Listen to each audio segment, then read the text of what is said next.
Beautiful day again today. Get a gorgeous blue sky with the white clouds. Looks amazing against all these green rooftops.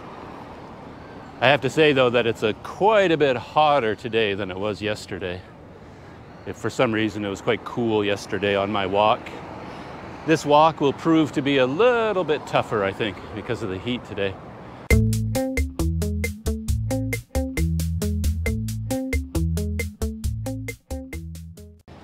And there is the train station, by the way. I came here once before to take the train up to Bagan. Really interesting building.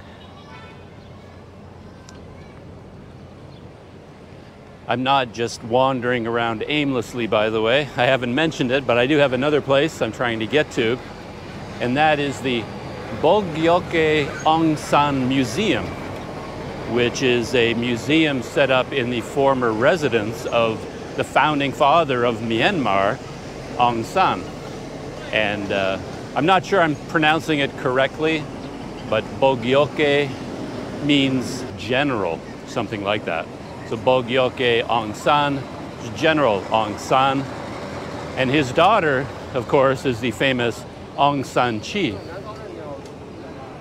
Spend any time in Yangon, or in Myanmar in general, and you will come across the name Bogyoke Aung San all over the place, because there are parks named after him, streets named after him, all kinds of things named after him. Even a market, the most famous souvenir and tourist market here in Yangon is called the Bogyoke Market, just a short distance away from here. I know a little bit about his life, but not very much. It's a complicated life. Starting when he was a university student, he was already very political, active in a lot of campaigns.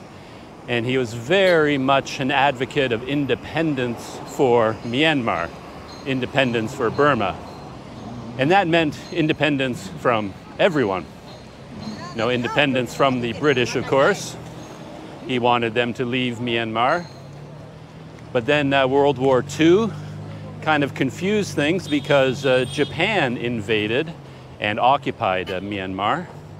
And now Bogyoke Aung San was involved with the Japanese, and he eventually decided that they perhaps were even worse than the British for Myanmar, and he wanted and fought for independence from Japan and wanted Japan kicked out of the country. After World War II, of course, the country reverted to the British, and Aung San continued to be actively involved in the independence movement. And as I said, he is considered the founding father of the country. He's well loved and admired in Myanmar, and his former residence has been turned into a museum about his life, and I thought I would go there to learn a bit more about him.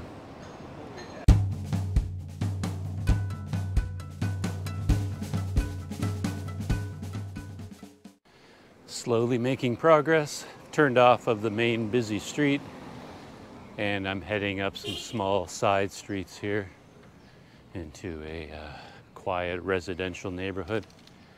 And this, I believe, is where the residence of Aung San used to be and where the museum is now. Maybe half a kilometer from here. Zeroing in on my museum for the day. This doesn't look like much of an intersection, but according to all my maps, the museum should be down this way.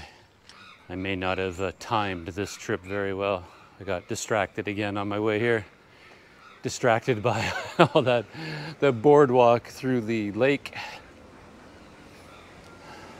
So I think this museum closes at 4 o'clock. But there's still more than enough time. I think it's only a quarter after 2.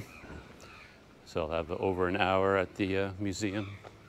That should be plenty, I would think. Okay, there we are, right here. I didn't see any signs, pointing on the roads.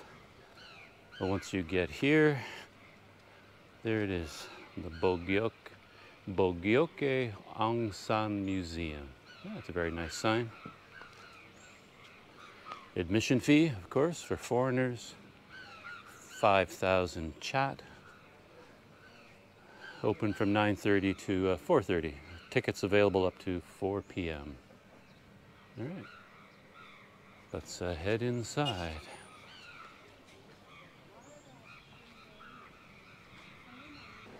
To museum. Yeah, it'll be interesting to see how much I learn about the founding father of Myanmar at this museum. A couple of things I didn't mention earlier is that even though he was so important in the history of Myanmar, and as I said, was instrumental in the creation of the whole country and its independence from Britain, he only lived until he was 35 years old. When he was 35, he was assassinated.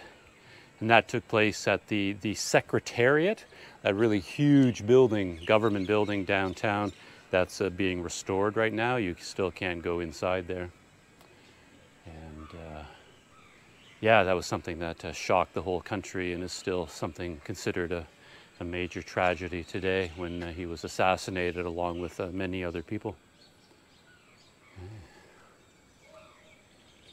Oh, and there's the home and the museum up there. So I have my ticket for the museum, 5,000 chat for foreigners, and they give you a nice brochure which describes, you know, the contents of the museum. And it doesn't take a lot of explanation, to be honest. You know, this is the house where he lived with his family. So, you know, the list of contents is kind of like, you know, the dining room where Aung San ate his meals, the chair where Aung San put on his shoes, the radio that he listened to for political news, and of course there are displays of his political life, his travels, and his speeches that he made over the years. One thing I learned is that I've been saying Bogyoke wrong all this time. It's not Bogyoke. The woman who sold me the ticket told me it's pronounced Bogyoke. So it's Bogyoke Aung San Museum.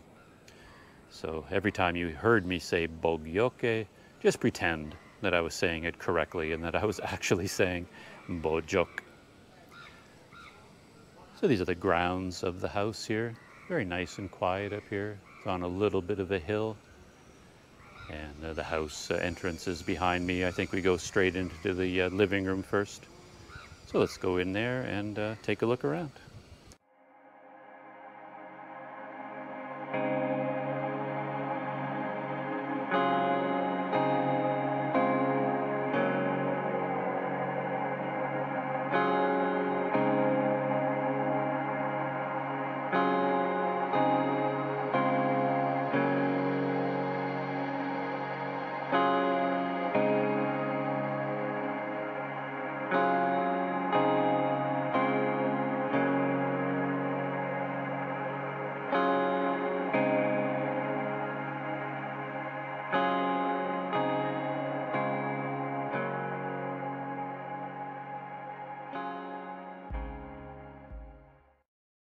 They've documented everything here.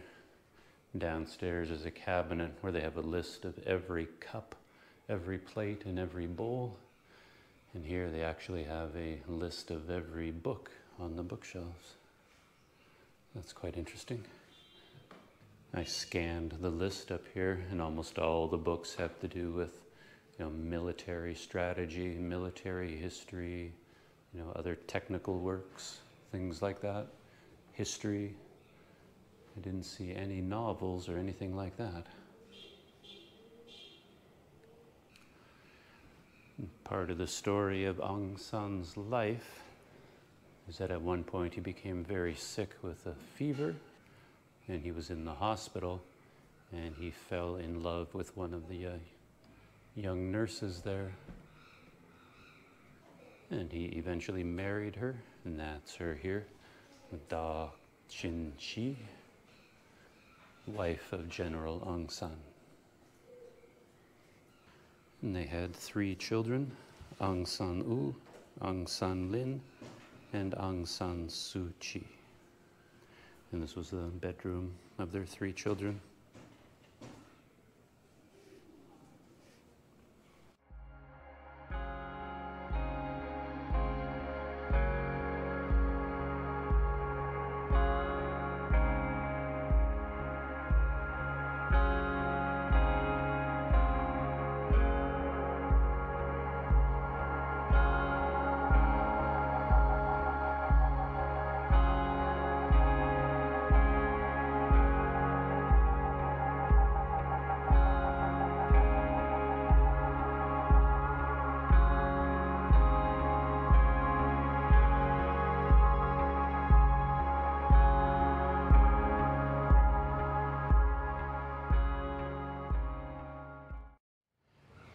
just leaving from the museum. There it is up there on the hill. That is Bogyoke Aung San's house. And they even have a little garden down here with a statue of Bogyoke Aung San cultivating his plants.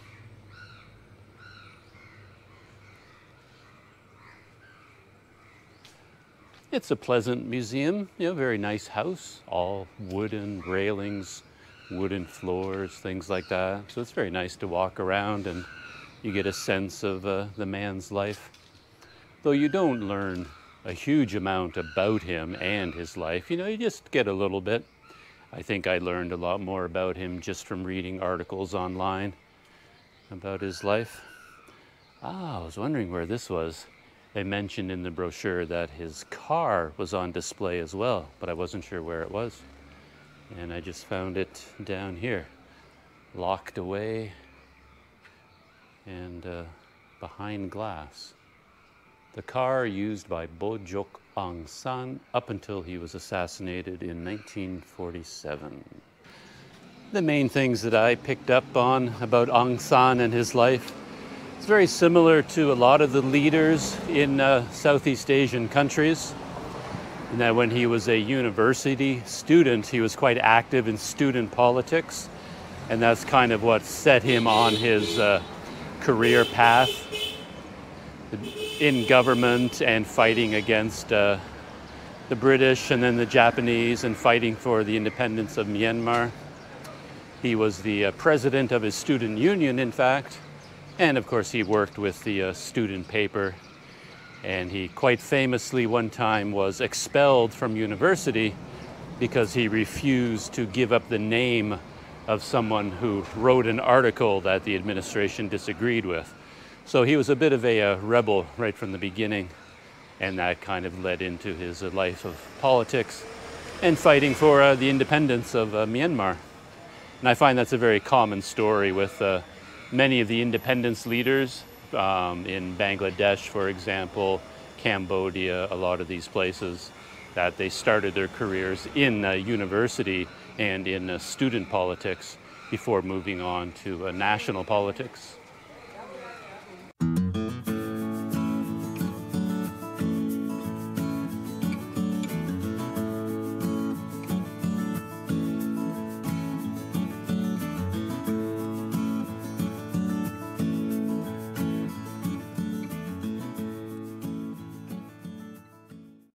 I pointed these out on my last trip to Yangon, but I found them so interesting at all these apartments, up above us there, many floors up.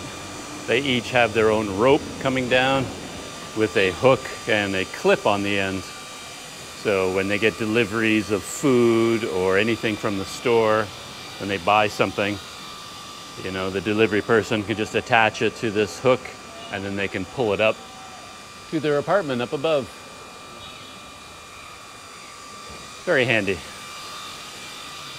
Oh, there's the kitty cat of the day. Hello. See? Okay. Big old tomcat. Got a big head, huh?